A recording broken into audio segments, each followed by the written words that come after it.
Afternoon everyone.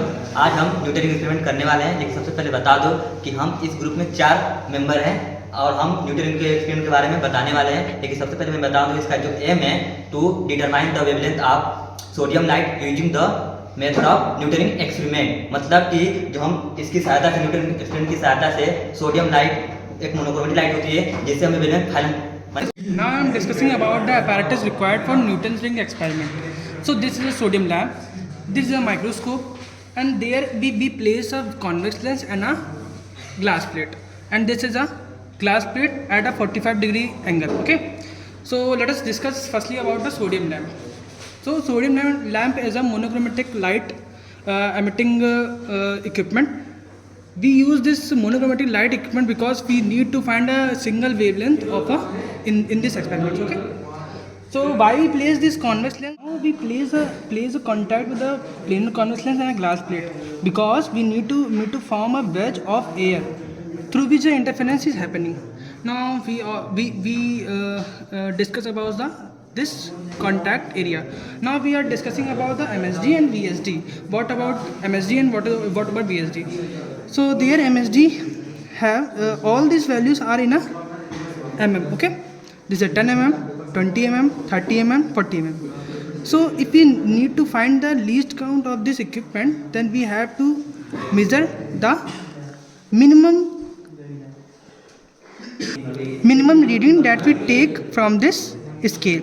So as we see, there is 1 mm. Okay, so 1 mm from the main scale. Now this 1 mm is connected with a vernier scale. So 1 divided by how many scales are there in a vernier scale? 100. So 1 divided by 100 mm is our least count. Okay, तो जैसा अभी तक हमारे सारे team members ने बता चुका है, ये न्यूटन्स रिंग है। कैसे यहाँ पे हम लोग रिंग्स ऑब्जर्व होती हैं जो कि डार्क फ्रिंजेस की बनती हैं। सबसे पहले हम लोग को ट्रेवलिंग माइक्रोस्कोप से इस ग्लास प्लेट पे थोड़ा सा सेटअप करना होगा, जिससे हम लोग को यहाँ पे न्यूटन्स रिंग ऑब्जर्व हो, जिससे हम लोग को न्यूटन्स रिंग दिखे। हम लोग को न्यूटन्स रिंग के सेंटर में यहाँ से देखेंगे तो प्लस मार्क को सेट करना होगा। आइए हम लोग सबसे पहले उसको सेटअप कर लेते हैं। हम लोग सर्कुलर डिवीज़न, यहाँ पे सर्कुलर डिवीज़न लगा हुआ है, सर्कुलर स्केल, इसको हम लोग मूव करेंगे और थोड़ा सा हम लोग रिंग्स को लेफ़्ट और राइट की तरफ देखेंगे। ऑब्जर्व होंगे, कुछ पैटर्न्स बनते हुए गोल गोल ऑब्जर्व होंगे, वही न्यूटन्स रिंग है, उसको सेटअप करेंगे।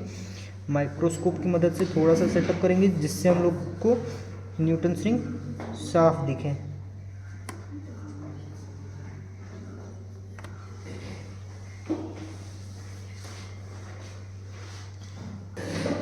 अब देखिए हमारी न्यूटन्स रिंग सेटअप हो चुकी है, जो कि कुछ इस प्रकार की दिखती हैं। आके दिखाओ इसमें से।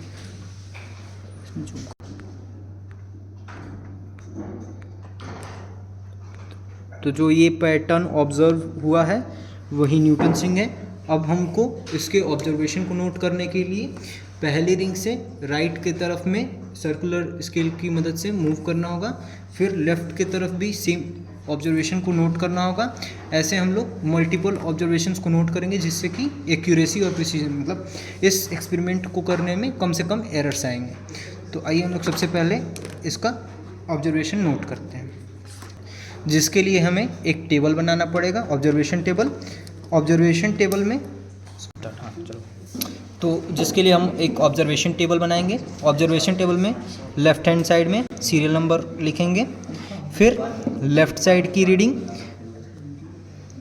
जो कि हमारी मेन स्केल की रीडिंग होगी। ये हमारी मेन स्केल है, ये हमारी सर्कुलर स्केल है। तो लेफ़्ट साइड में सबसे पहले हम लोग मेन स्केल की रीडिंग लिखेंगे, जिसको हम लोग ए कर देते हैं, मेन स्केल रीडिंग। फिर हम लोग सर्कुलर स्केल की रीडिंग लिखेंगे। सर्कुलर स्केल की रीडिंग लिखते वक्त हम लोग जितने भी उसके टर्न्स पे आएंगे उसको हम लोग लीस्ट काउंट से मल्टीप्लाई कर देंगे, जो कि बी पार्ट हो जाएगा। फिर इसको हम लोग टोटल रीडिंग लेफ़्ट साइड की लिखेंगे, जो कि होगा ए प्लस बी होगा। फिर ऐसे हम लोग सेम राइट हैंड साइड में भी करेंगे। राइट हैंड साइड की रिंग्स को नोट करते वक्त सबसे पहले मेन स्केल की रीडिंग को नोट करेंगे, फिर सर्कुलर स्केल की रीडिंग को नोट करेंगे, जो कि हमारी एन क्रॉस लीस्ट काउंट होगी। फिर टोटल रीडिंग जितनी आएगी, जो कि मेन स्केल और सर्कुलर स्केल की रीडिंग को नोट करते वक्त लिखेंगे। अब हम यहाँ क्या क्या चीज़ों को ध्यान देंगे, जो हमारी रीडिंग है मेन स्केल, सर्कुलर स्केल, ये हमारी में आएगी, तो इसको हम लोग सेंटीमीटर में कन्वर्ट करके लिख लेंगे। तो हमारी सारी यूनिट्स जो आएंगी वो हमारी सेंटीमीटर में रहेंगी। अब नेक्स्ट स्टेप हमारा क्या होगा, जो लेफ़्ट और राइट हैंड साइड की रीडिंग आई है उसको हम लोग लेफ़्ट माइनस राइट करेंगे, जो कि हमारी डायमीटर आएगी। न्यूटन्स रिंग की जो डायमीटर आएगी वो हमारी left reading minus right reading होगी, जो हमारी टोटल रीडिंग्स आई हुई हैं। इसके बाद हम लोग को डायमीटर्स का स्क्वायर निकालना होगा। ये जो हमारा कॉलम में ऑब्जर्वेशंस अलग अलग आएंगे उसका हम लोग को उसका स्क्वायर करके हम लोग को नोट करना होगा। अब इसके बाद नेक्स्ट स्टेप में हम लोगों को, जैसे हम लोग मल्टीपल्स ऑब्जर्वेशंस ले लिए, तो अब नेक्स्ट स्टेप में हम लोग निकालेंगे वेवलेंथ का फॉर्मूला। वेवलेंथ का यहाँ फॉर्मूला है d²n+p माइनस d²n अपॉन में 4pr।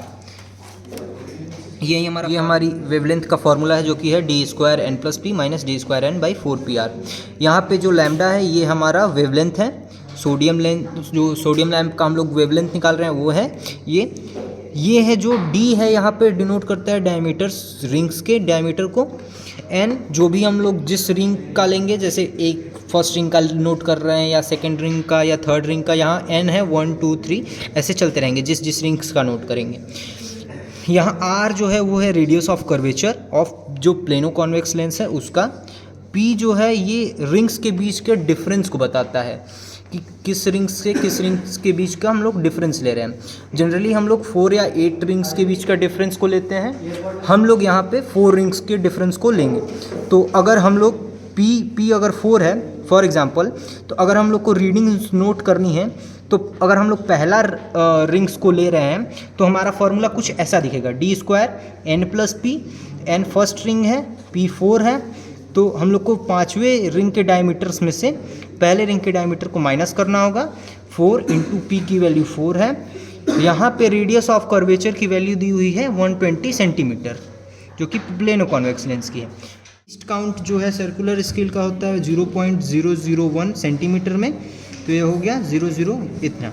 और ये चूँकि में आया है तो सेंटीमीटर में हो जाएगा 4.3 सेंटीमीटर। टोटलिंग जब करेंगे तो ये होगा 4.311। ऐसे हम लोग राइट हैंड साइड का भी नोट करेंगे, लेफ्ट हैंड साइड का भी नोट कर लेंगे, और ऐसे हम लोग का ऑब्जर्वेशन टेबल कंप्लीट होगा। तो हमने मल्टीपल ऑब्जर्वेशंस नोट कर ली डाटास की। यहाँ हम लोगों ने लेफ्ट हैंड साइड का निकाल लिया, यहाँ हम लोग ने राइट हैंड साइड का निकाल लिया। ये हम लोग डायमीटर लेफ्ट माइनस राइट करके निकाल लिया, डायमीटर्स का स्क्वायर निकाल लिया, और हमने यहाँ पे d²n+p और d²n को निकाल लिया, जो कि ज़रूरी है हमारे वेवलेंथ को कैलकुलेट करते वक्त। ठीक है, यहाँ पे डेल्टा लिखा है जो कि p ही है हमारा 4 रिंग्स के बीच का डिफरेंस। अब नेक्स्ट चीज़, हाँ चलो, तो अब हमारा आखिरी स्टेप है कैलकुलेशन में हम लोग या तो अलग अलग हम लोग वेवलेंथ्स निकाल लें और उसका एवरेज ले लें, या तो हम लोग पहले ही ये जो d²n+p माइनस d² है इसका एवरेज ले लें और एक कॉमन सा वेवलेंथ निकालें। दोनों से हम लोग के आंसर्स लगभग सेम आएंगे। तो हमने ये जो d²n+p माइनस d²n है इसका हम लोग ने किया है। फिर हमने ये जो फॉर्मूला है वेवलेंथ का, लैम्डा बराबर d²n+p माइनस d²n/4pr, इसमें वैल्यू रखा है। तो हम लोग का जो वेवलेंथ आ रहा है वो आ रहा है 5359.625 एंगस्ट्रॉम। ये हम लोग का वैल्यू आया है। अब जो कि हमारा रिजल्ट हो गया, हम लोगों ने सोडियम लैंप की मदद से न्यूटन्स रिंग का वेवलेंथ फाइंड कर लिया। अब हम लोग यहाँ से परसेंटेज एरर कैलकुलेट करेंगे, जो कि होता है स्टैंडर्ड वैल्यू में से जो हम लोग एक्सपेरिमेंटल वैल्यू निकाले हैं उसको डिवाइडेड बाय स्टैंडर्ड वैल्यू करेंगे इंटू 100 करेंगे, तो हमारी परसेंटेज एरर आ जाएगी। स्टैंडर्ड वैल्यू जो होती है न्यूटन्स रिंग की वो होती है 5893, उसमें से हमारी जो एक्सपेरिमेंटल वैल्यू आई है वो आई है 5359.6, उसको माइनस करके डिवाइड करेंगे तो हमारी परसेंटेज एरर आ रही है 9.09%। इस एक्सपेरिमेंट को करते समय कुछ सावधानियां बरतनी चाहिए, जैसे कि जो ग्लास प्लेट है और लेंस है उसको साफ़ रखना चाहिए, नहीं तो न्यूटन्स रिंग जो है वो साफ़ नहीं दिखेंगी। लेंस को हमेशा मतलब सेट करते वक्त ध्यान रखना चाहिए कि उस पर कोई डस्ट पार्टिकल्स ना ही हों, क्रैक्स ना हो, ये सब चीज़ें। फिर हम लोग को इसका ध्यान रखते हुए वॉचिंग, आई होप कि आपको ये एक्सपीरियंस समझ में आया होगा हम लोगों के द्वारा। Thank you.